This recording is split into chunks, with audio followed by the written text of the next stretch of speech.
Si te das cuenta, las bienaventuranzas comienzan con pobreza y con lágrimas y termina con persecución. Y pareciera que aquí no hay lógica ni coherencia en todo eso, porque ¿cuál es el evangelio que nosotros queremos oír? Entrégate a Jesús y se acabó el problema. Se acabaron las deudas, se acabó el conflicto, se acabaron las dificultades. ¿Por qué Dios te protege de todo? Porque ahora estás libre de la maldad. Y no. Aquí en las bienaventuranzas Jesús me muestra algo tan importante que nos cuesta entender. Por más que tengamos un carácter semejante al de Cristo, aunque nunca busquemos el mal y no hagamos daño más a nadie y amemos a las personas, seremos aborrecidos. Pero el aborrecimiento no viene de parte del que desarrolla el carácter, sino de aquellos que al ver que alguien desarrolla un carácter diferente, ellos se sienten amenazados. Es interesante que las personas injustas desprecian y odian a aquellos que aman la justicia, porque la luz de los justos expone su oscuridad. Entonces, ¿quién se siente bien viendo que el otro tiene paz, enfrenta de manera diferente, a pesar de todo lo que encuentra en la vida es feliz? ¿Quién se siente feliz si el otro se ahoga en un vaso de agua? Entonces, la persecución va a tener diferentes ámbitos. Va a comenzar en el hogar, va a continuar en la iglesia. ¿Puede haber? Sí, pues sí. En el hogar, ¿cuántos? Aquellos que aman a Dios, pues desde el momento que ellos decidieron entregar su vida a Jesús, cuánto conflicto hay entre esposo y esposa, entre hijos y padres, cuánto conflicto entre familiares. Bueno, algunos, en el nombre del Señor, en el nombre de Dios, comienzan a desheredar a los hijos, comienzan a despreciar a los demás, en el nombre de Dios. Hasta ese punto se llega, claro, porque aquel que no quiere que un familiar pueda pertenecer a otra iglesia, ¿por qué lo hace? Bueno, porque está rompiendo una tradición familiar, porque no quiere que la otra persona decida. ¿Y por qué comienza el odio? En el nombre de Dios. Es la cosa más ilógica. Pero no me parece tan ilógico porque en la Edad Media en el nombre de Dios se perseguía. Y en el nombre de Dios se levantó la Santa Inquisición. Y en el nombre de Dios la gente daba, el sistema, esto no es ningún secreto, está en todo el libro de historia, el sistema medieval, en la Edad Medieval, el sistema romano, católico romano, persiguió a todos aquellos que no se sometían. La historia está llena de sangre. Nuestras páginas están manchadas con gente inocente, simplemente porque no se sometía a la autoridad papal. Ahora, qué interesante es que aparentemente esto acabó, pero es una apariencia, porque luego el mundo viviría una libertad de expresión, libertad de religión, libertad. ¿Qué libre eres cuando vas a un trabajo y dices, yo quiero servir a mi Dios y yo necesito este día para adorarlo, y te dice, para ti no hay trabajo? ¿Dónde queda la libertad? ¿Qué libertad hay cuando tú vas a la universidad y allí tienes que rendir un examen de una materia en un día que tú consideras sagrado y tienes que ir al templo y vas a aquellos que supuestamente hablan de libertad y defienden la libertad y te dicen no hay oportunidad? ¿Qué libertad es esa? Pero eso es apenas el comienzo. ¿Cuánta gente queda sin empleo? ¿Cuánta gente es despedida de casa, del trabajo, del círculo donde siempre camina? ¿Por qué? Por causa de su fe. Pero esto no nos sorprenda, porque aquí te voy a mostrar un asunto interesante que todos necesitamos estar conscientes. Y es que cuando vamos al último libro de la Biblia, el libro de Apocalipsis, vamos a encontrar que aquello que en la historia ya sucedió, se volverá a repetir, porque el mismo poder perseguidor de la Edad Media nuevamente se levantará para imponer su voluntad.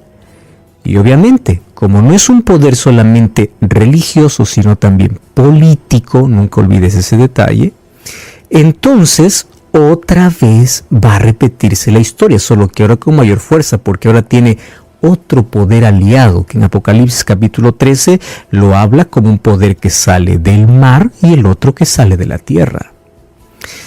Si tú quieres conocer más sobre esto, tú puedes buscar allí en Nuevo Tiempo, Biblia Fácil, explico de manera detallada capítulo por capítulo del libro de Apocalipsis, más esto se va a repetir.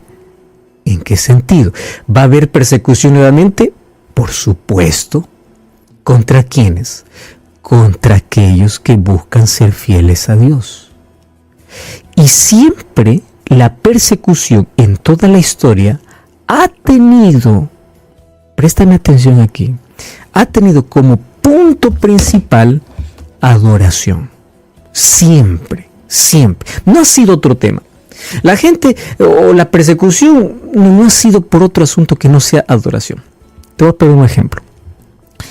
En Babilonia, 3 muchachos fueron lanzados al horno de fuego porque simplemente no obedecieron la orden de Nabucodonosor que puedan adorar su ídolo, su estatua que ha levantado. ¿Cuál es el tema? Adoración. ¿Por qué razón estos muchachos no se arrodillaron? Porque el tema que se colocaba en tela de juicio era la ley de Dios. ¿Transgrediendo qué mandamiento? Segundo mandamiento. No te harás imágenes y no te inclinarás. ¿Correcto? Ahora, en el tiempo del fin, o sea, en nuestro tiempo, nuevamente, ¿qué cosa se coloca en tela de juicio? La misma ley. Solo que ya no será con el segundo mandamiento, sino con el cuarto mandamiento. Ahora, persecución por causa de... Hay muchas maneras o motivos por el cual uno es perseguido. Hay gente que es perseguida por todas las cosas malas que hace, ¿no? Pero otra cosa es tener persecución por causa de la justicia. 2 cosas queremos analizar hoy. Primero, ¿cómo enfrentar una persecución desde ahora?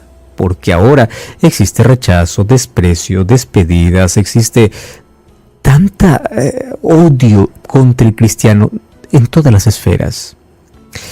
Pero también cómo prepararnos para aquella mayor que vendrá. Mas yo quiero resumir todo lo que te he dicho en una frase. Y si entendemos esto, está entendida esta bienaventuranza. Feliz es aquel que entiende que Cristo prometió una corona para el final del camino, pero una cruz para todo el camino.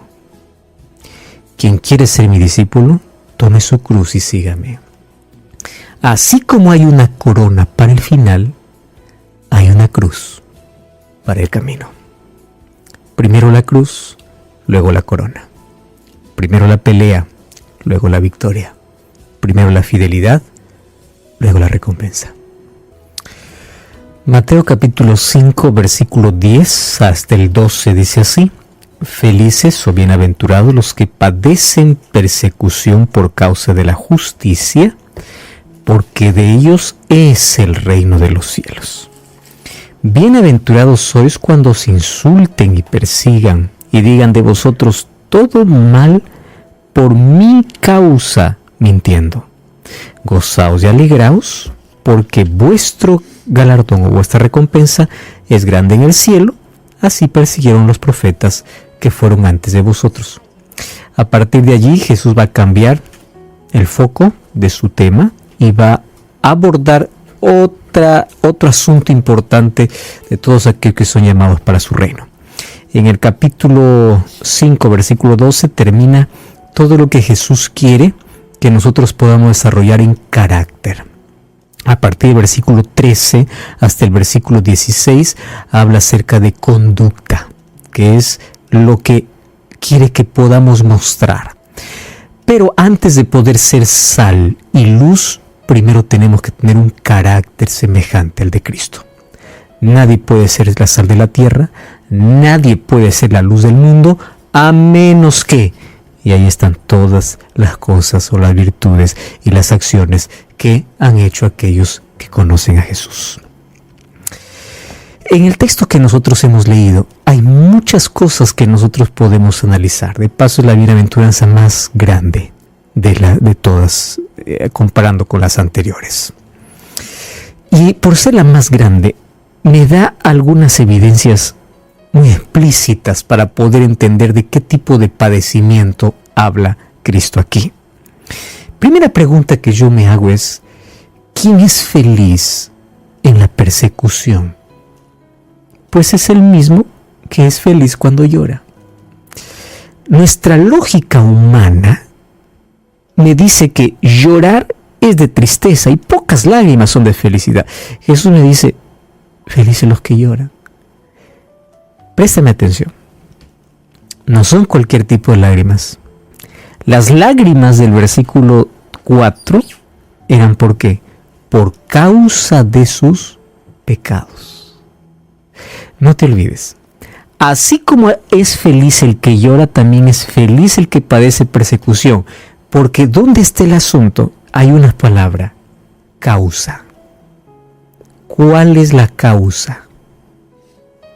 Hay gente que llora pues por un dolor físico, un dolor emocional, y hay gente que llora por sus pecados de arrepentimiento. Entonces, las lágrimas son las mismas las que salen de los ojos. El problema es la causa. ¿Qué causa tus lágrimas? ¿Cuál es la promesa de Jesús que vas a encontrar felicidad? Aquí Jesús nos dice: feliz es aquel que tiene un dolor en el estómago, un dolor en el cuerpo. No. Feliz es aquel que padece. El dolor puede ser intenso, el mismo, pero la causa es diferente. Y en la vida nosotros encontramos que el sufrimiento lo podemos dividir en dos causas.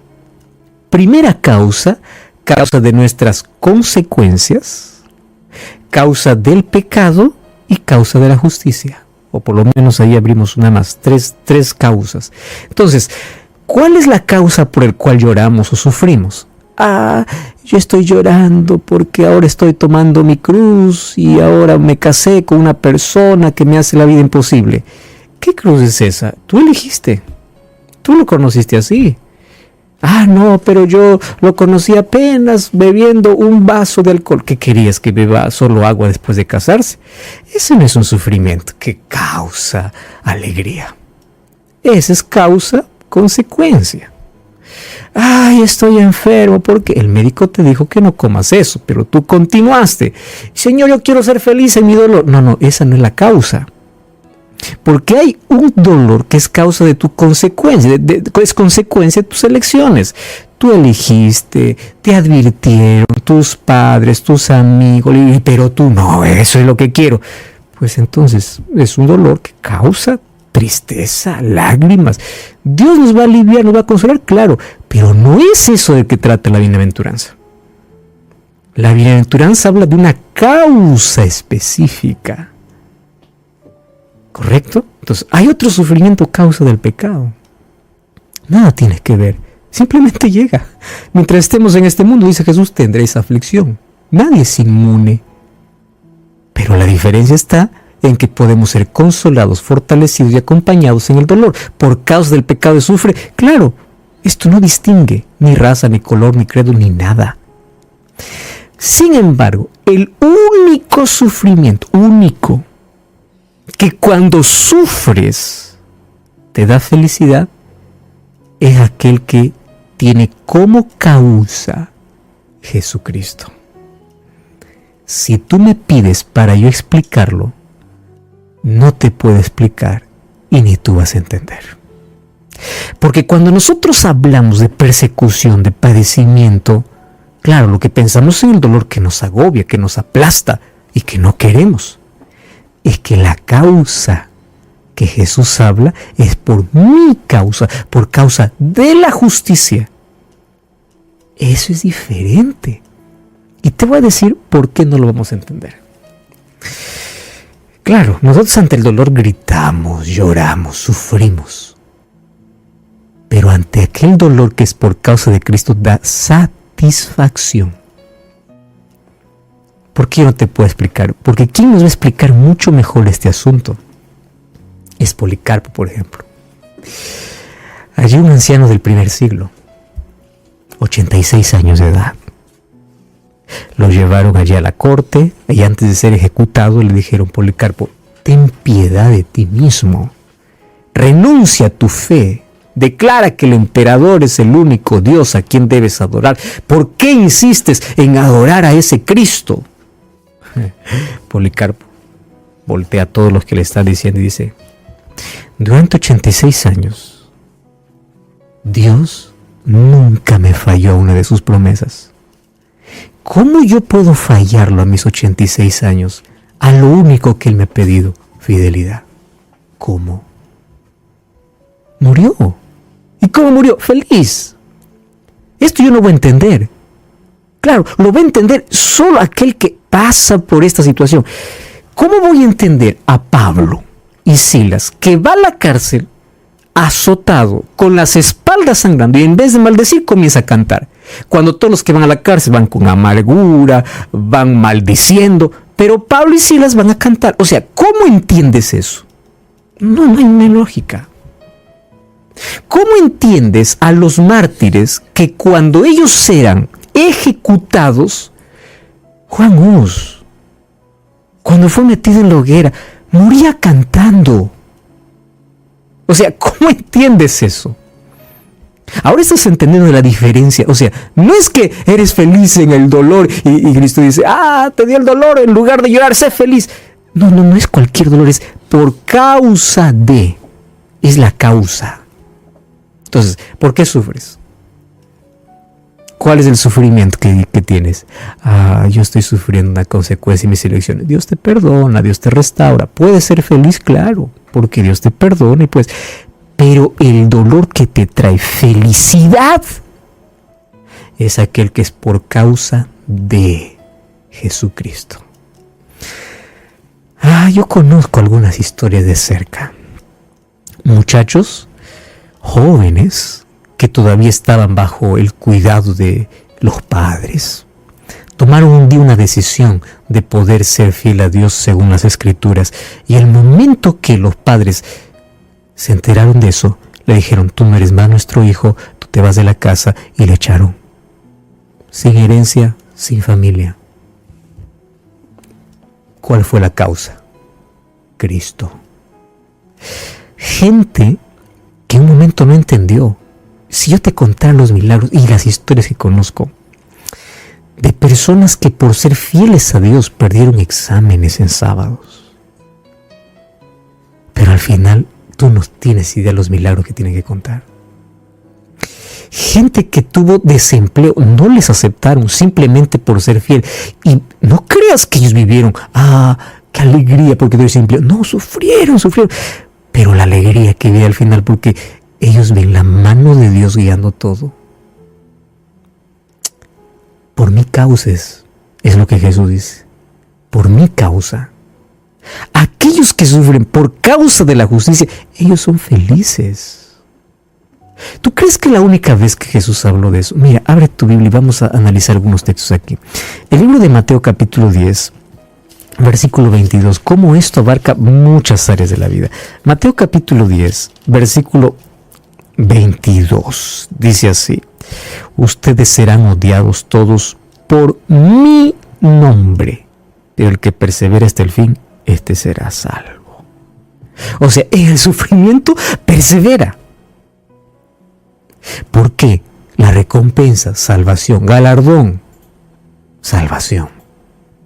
Por mi causa. No dice aquel que es odiado porque es chismoso. Bueno, es otro asunto, ¿no? Aquel que es odiado porque se mete en la vida de los demás. Eso es otro asunto.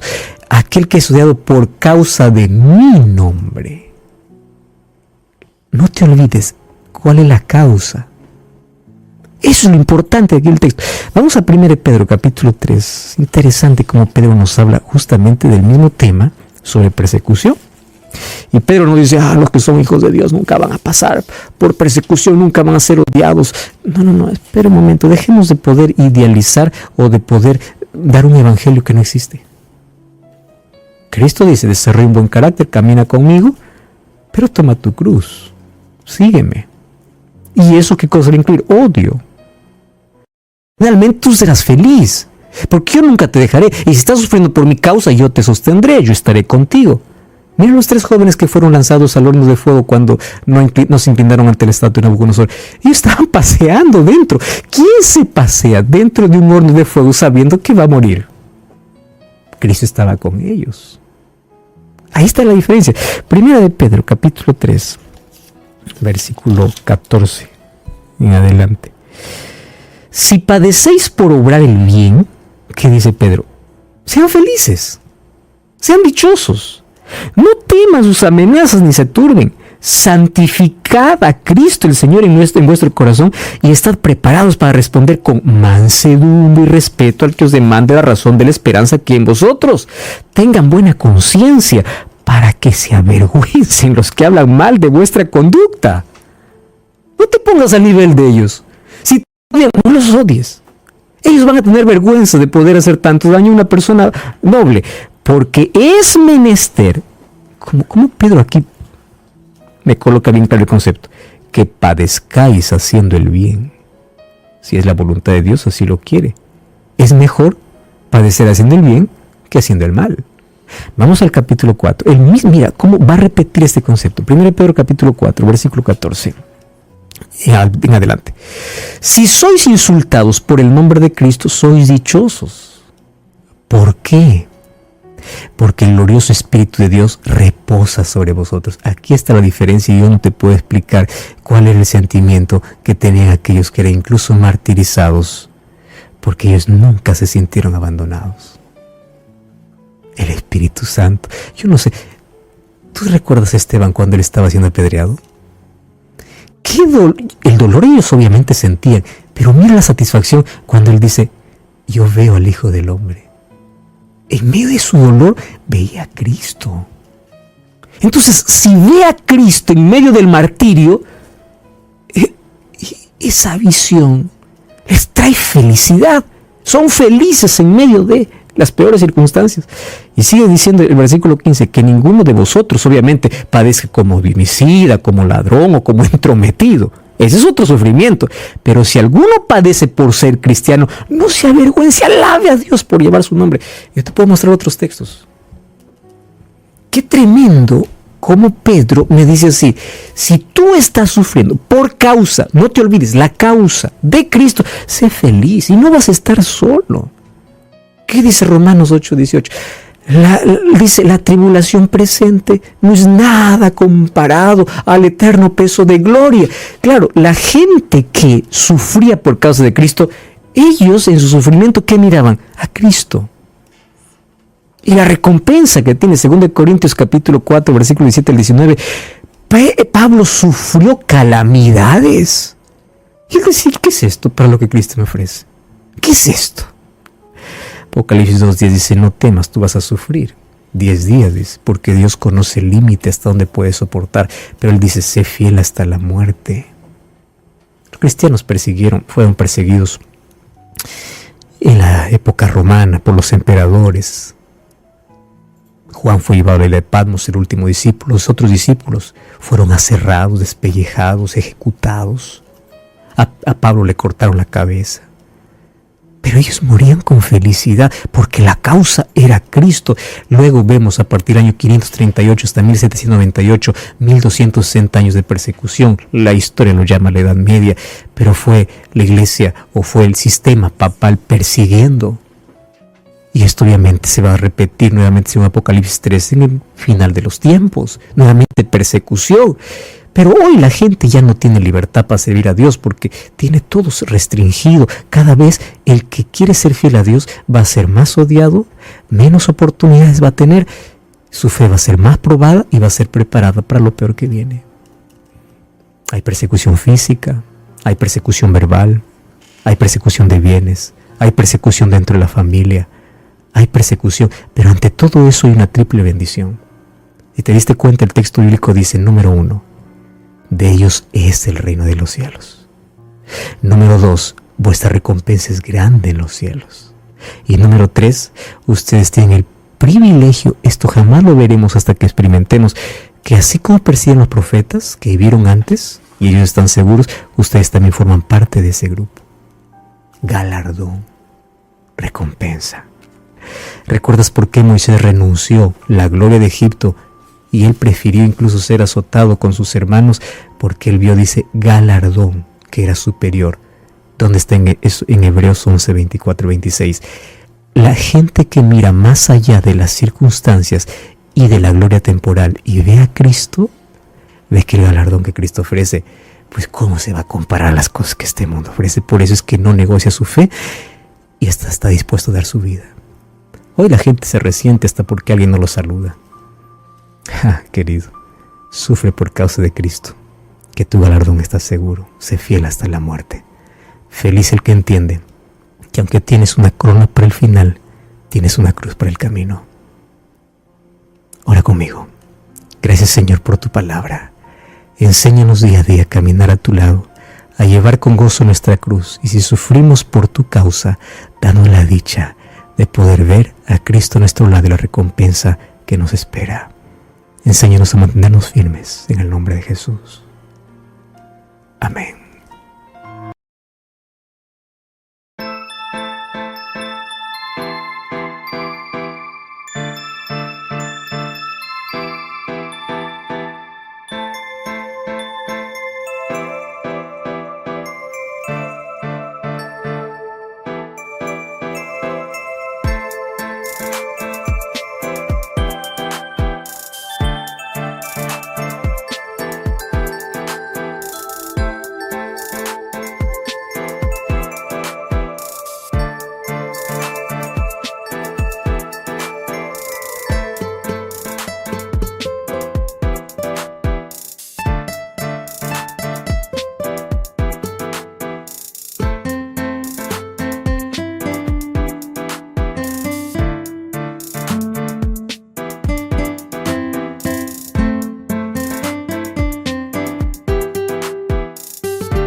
smile. I know you are doing hard work to make things possible. I want to let you know that I am with you, and I will be forever. Every little thing related to you make me smile. I know you are doing hard work to make things possible. I want to let you know that I am with you, and I will be forever. When you talk, I want to listen to you for hours. When you are there beside me, I feel like looking at you all the time. My love for you will never really change. Just want to tell you that you mean a lot to me.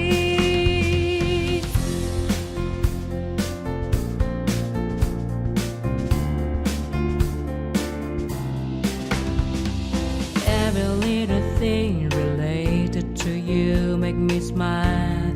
I know you are the